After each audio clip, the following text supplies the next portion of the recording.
नमस्कार दोस्तों, मैं हूं अविनाश। आ चुका हूं एक नई वीडियो के साथ। तो इस वीडियो के अंदर अपन बात करने वाले हैं कि ऐसे कैपिटल के बारे में जिसको अपने को ग्रो करना है। छोटा कैपिटल है, उसको अपने को बड़ा बनाना है। उसका रिस्क मैनेजमेंट कैसे होगा, कौन से डीमेट में ट्रेड करना है, कैसे ट्रेड करना है, कौन कौन से रूल्स फॉलो करने के, तभी वो कैपिटल बड़ा हो पाएगा। ये सब इस वीडियो के अंदर अपन समझेंगे। एक मैंने शॉर्ट्स डाला था, उसके ऊपर लोगों के बहुत कमेंट आए कि भाई प्लीज़ इस चीज़ को समझाओ। तो अपन चलो इसको शुरू करते हैं। अच्छे से समझाने की कोशिश करूँगा। आपका बहुत सारा काम कम कर दिया है मैंने। चैनल को सब्सक्राइब कर दो और वीडियो को लाइक कर दो, ठीक है। तो इस देखो यार, रिस्क मैनेजमेंट बहुत ही ज़्यादा इंपॉर्टेंट टॉपिक है और बहुत ज़्यादा यूज़ में आने वाला है, क्योंकि पैसा जो बनता है ना भाई, वो इससे ही बनता है। इसके अलावा किसी चीज़ से पैसा नहीं बनता है, ठीक है। सबसे पहला रूल जो कि अपने को समझना है वो है कि अपना जो कैपिटल है उसका अपन 4% रिस्क लेंगे, उसके अगेंस्ट में 8% का टारगेट सोचेंगे, ठीक है। अब बहुत सारे लोग बोलते हैं कि भाई अपने कैपिटल का 1% ही लेना चाहिए, 1% से ज़्यादा रिस्क नहीं लेना चाहिए। मैं आपको सिंपल सी बात बता रहा हूँ कि अपना कैपिटल छोटा है, अलग अलग कैपिटल का अलग अलग रिस्क मैनेजमेंट होता है। 1 लाख रुपए का कैपिटल है तो आप 1% का रिस्क 1000 होता है।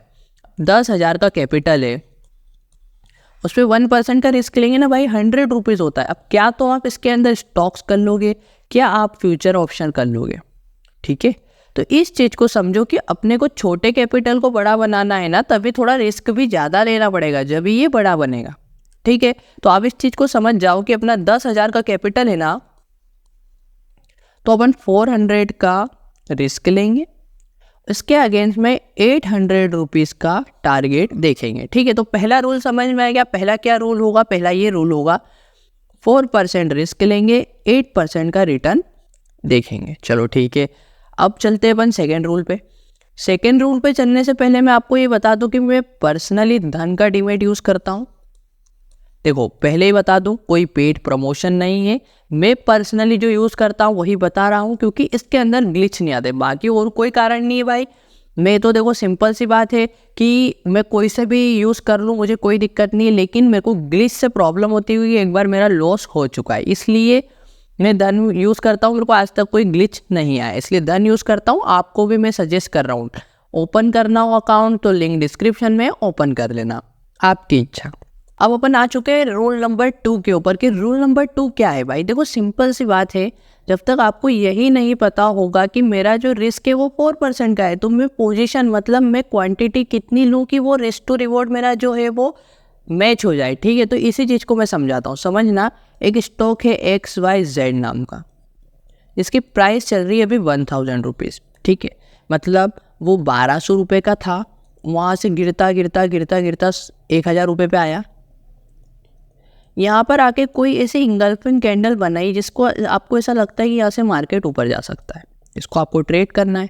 आप बाइंग साइड का जो है वो ऑर्डर लोगे, इसका मतलब कि अप साइड में जाना चाहिए। यहाँ से ब्रेकआउट आएगा तो आप क्या करोगे, ये जो लो रहेगा इसका एसएल लगाओगे। तो मान के चलते हैं कि 5 रुपये का आपका एसएल आता है, ठीक है। 5 रुपये का एसएल आता है, तो आपका 10,000 जो कैपिटल था उसके ऊपर आप रिस्क कितना ले सकते थे? 400 रुपीज़ का। 5 रुपये आपका ऐसे लाया है तो इसको डिवाइड कर दो, जो आता है 80 रुपीज़। देखो यार, जो 80 है ना, ये आपकी क्वांटिटी है। क्या है? क्वांटिटी। कि आपको कितनी क्वांटिटी लेना है, वो है आपकी 80। अब देखो, आप 80 क्वांटिटी ले सकते हो, तो आप चाहो तो 1 ट्रेड लो, आप चाहो तो 2 ट्रेड लो, या चाहो तो 3। मेरे हिसाब से आप 2 ट्रेड लो, जिसके अंदर 40 क्वांटिटी एक ट्रेड में, 40 क्वांटिटी एक ट्रेड में, ठीक है। तो 200 रुपये का ऐसे नहीं यहाँ बनेगा, 200 रुपये का यहाँ बनेगा, क्योंकि आपको एक दिन के अंदर 400 रुपये ही बिगाड़ने, इससे ज़्यादा नहीं बिगाड़ सकते, ठीक है। सेकेंड रूल जो था वो भी आपको समझ में आ गया। अपन चलते हैं अब थर्ड रूल की तरफ। रूल 3 क्या है भाई? देखो, स्टॉक्स के अंदर ही काम करना है।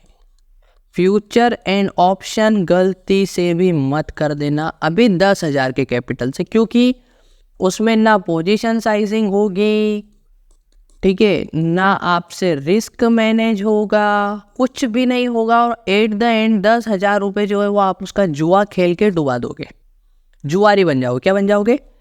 जुआरी, ठीक है। तो अपने को जुआरी नहीं बनना है, अपने को इस कैपिटल को ग्रो करना है, ठीक है। ये बात आपको समझ में आ गई।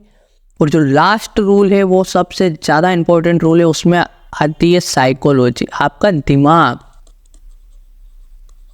हिंदी में लिख रहा हूँ दिमाग। दिमाग का मतलब है कि आपको घबराना नहीं है, पैनिक नहीं होना है, आपको ये समझना है कि मुझे एक दिन का 400 ही देना है, इसके अगेंस्ट में 800 लेना है। ठीक है, तो एसएल हिट होंगे, बिल्कुल होंगे, टारगेट भी आएंगे, बिल्कुल आएंगे, लेकिन आपको ये चीज़ समझना है कि आपके एसएल हिट हो रहे हैं तो भी नहीं डरना है, टारगेट आ रहे हैं तो भी बहुत ज़्यादा खुश नहीं होना है। 10,000 रुपीज़ को अपने को ग्रो करना है, एट द एंड आपका पैसा ग्रो हो जाएगा जो डिसिप्लिन से काम करोगे। रूल समझ में आए, पहले से बता देता हूँ। सबसे पहला रूल 4% रिस्क, 8% का target. Second rule position sizing. ठीक है, थर्ड रूल क्या था? फ्यूचर एंड ऑप्शन नहीं करना है, स्टॉक्स में काम करना है। ठीक है, और आखिरी जो है वो साइकोलॉजी, अपने को डरना नहीं है, दिमाग से काम लेना है। ठीक है, ये बात आपको समझ में आ चुकी है।